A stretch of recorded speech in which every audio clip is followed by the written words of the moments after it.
Check. Welcome back. First and foremost, Yani, this story has shikad a good one. Bonnie, I've got to understand you. It's so good when you hear the backstory. You get to understand somebody. First of all, I've even got to respect you as a photographer. I don't think I've ever given you the hash you needed as a photographer. Thank you. You understood the craft. You understood how to tell stories from the craft. And now I get to understand more. You've also made me understand photography is not an easy thing. It's not. It's not an easy thing. And we're about to get there. Mm-hmm. In fact, now we're about to get to 2007. Next to you, there's a car. By the way, guys, let me tell you something. Boni amekuja huku na his own heater. Because it's cold. It's very cold. Amekuja na his own heater. I can't do freeze and shine. Yeah. So, Boni, now, where we're entering with this story, I want you to take it at your pace. Feel free not to rush through stories. I feel like the information you're about to share over the next couple of years of your story, if somebody really listens, it can also change their life. You get what I mean? And can help us understand how we can better our country. Because you're one human being who's doing that. Whether somebody likes you or not, we cannot argue. You get, people may not like the methods in which you do things, but the one thing that at the end of the day, no one can argue about is he bettering our country for the next generation to come? Hands down, the answer to that is yes. And if you don't think so, kwenda. So anyway, let's enter 2007. So, over to you. So 2007, I cover the Mungiki story. It's very big, gets a lot of attention, and my editors notice like they have something in me. And then, so fast forward. Did you know you've got something in you? Bro, I've known that I'm it. You have no problem. I've doubted myself, but I've never thought that I'm ordinary. Never thought I was ordinary. Despite your bringing, bro, that upbringing I was the black sheep, but I was the black sheep because I was black. You know, I was like the guy who everyone, if there's trouble, Boni. So I knew that I was different actually. And the other thing I had learned to live with people. You know, social media may give you a lie because of the things that we say that you don't know how to live with people. But I have learned how to live with people. All my life I've lived with people. And I am who I am today because people gave me opportunities and gave me a chance in life. Yeah. So even when post-election violence came, which is now where we're going into, I knew I could be able to mingle and be anywhere and just take pictures. So this is what actually happens. Okay. So in the newsroom. So post-election comes at the end of that year.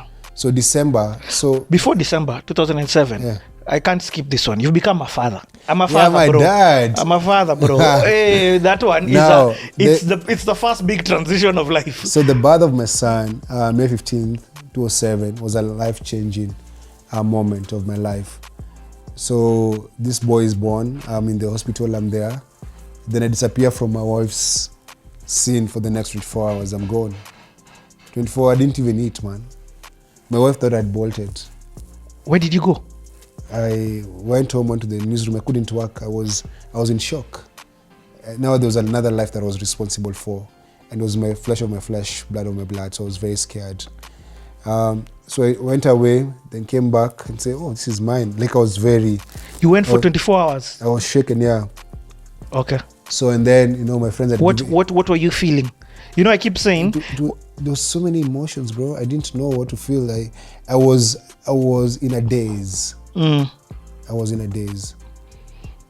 It shook me. Yeah? I get it. It shook me, man. It shook me. I keep saying people don't understand that responsibility can be an emotion. How are you feeling? I'm feeling responsibility. You know what I mean? Yeah. Because once you see this other life that is dependent on you as a father, were you scared because you didn't have that father model? Yeah, I have to be present now. Now I was responsible for another life. I was responsible, and then so here I was, and this was it. Okay. So I became a dad. Now Njeri warmed up to me. I used to go and see my son every day. They were living in Buru with the parents, so I'd go see. So when my wife got pregnant, her dad was a church elder. Now he's retired from church elder. The mother was in the guild. So these are very PCA Motaratara women, parents. And now their daughters brought home a child, and the boy, she's not married. So I remember before Nate was born, that's my son's name. Before he was born, I went to see my mother-in-law to be, so my mother-in-law. And so I went to see the parents, and I rode on a motorbike, and I was wearing tattered jeans. Because I thought it was cool, man, you know. Nilikuwa nadhani unakaa tu renegade, jeans, boots. Wakaniuliza, kwani umeishiwa aje? You know, they looked, then they were asking me, just take pictures, you're a photographer. They not understand this photography vibe. And their daughter, who was university graduate, and the etc. So I go, meet the parents, and Nate is born. And now, in July of that year, I proposed to Njeri that we want to get married. She said yes. And do you know how I proposed? Dude, so I went to South Africa. When I was in South Africa, that year in South Africa actually, I went to South Africa, I think in June of 2017. 2007? 2007, yeah. 2011. I was doing some stories for the tourism of South Africa. So I went to Robben Island, I went to Mandela's cell, and I shot a video in Mandela's cell proposing to my wife. I am not free right now. Yeah, free my heart. Man was inspired me, nikashoot video kwa Mandela's cell. Nice. Bro, hiyo ndio video nilifanya, nika propose, akasema ndio. So did you ulimtumia ama you came back and you put it for her to watch now? I watch in front of her parents and everyone. Even the mother cried, you know. I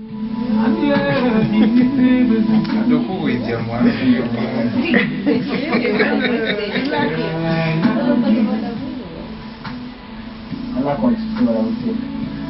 There is no one in the English or any good language that can say how much I feel for you. I have so much love for you. I can't explain it. I'm miles away from you, but I feel this.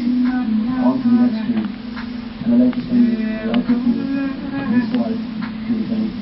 I don't have stories, but you marry me.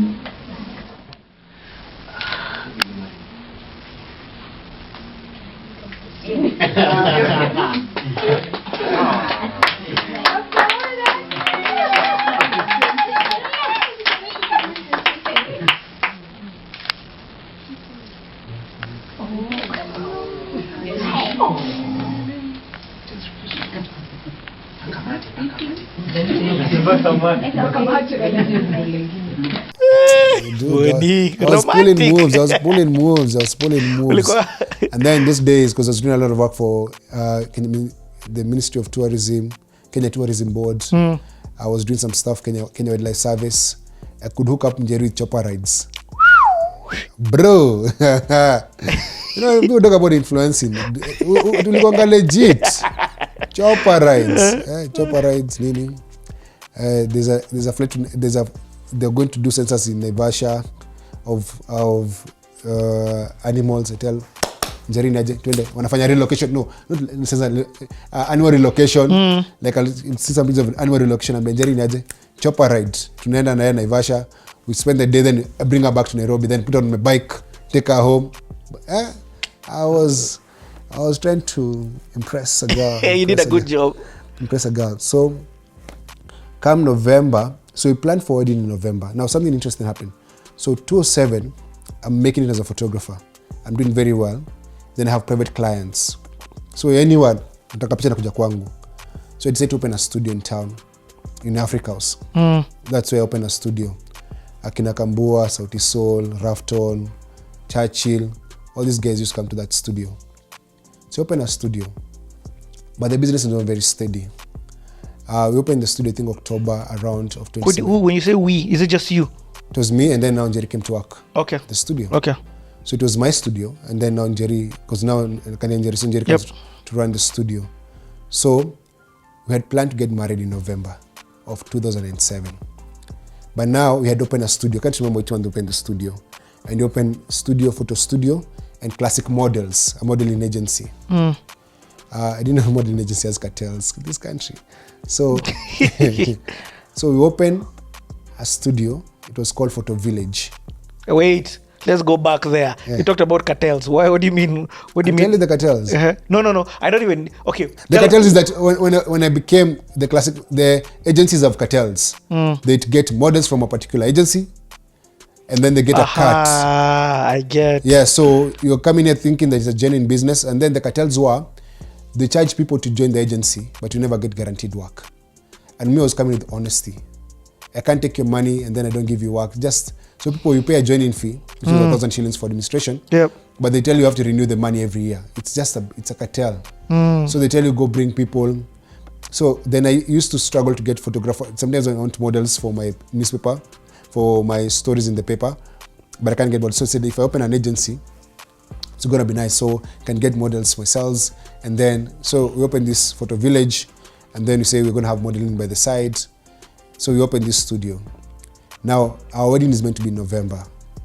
The day, I think a month or two before the wedding, on a Thursday, so I was going to pay dowry on a Saturday.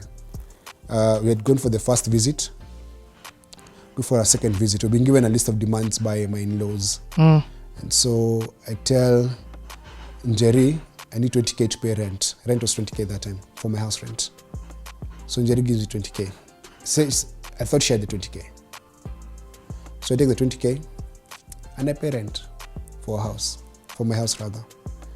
Then on Saturday morning, I'm going to pay dowry. I make every single phone call that I could make. My friends, everyone looking for money. I can't get money. I was meant to go to Njeri at around 11. By 2-3 sijatokelezea. Njeri calls, just come. I only had 20K in my pocket. That guy was supposed to be my dad. My uncles, my aunties came, I think, with 2,000 bob or 3,000 bob.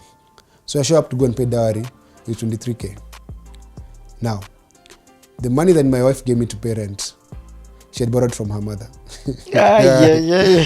So her mother thinks that I've shown up with 20K that I borrowed from her to come and pay dowry. Bro. Oh. So we went, it was a disaster. My people did not show up with money. No one showed up with money, and we had a set of demands that we could not meet.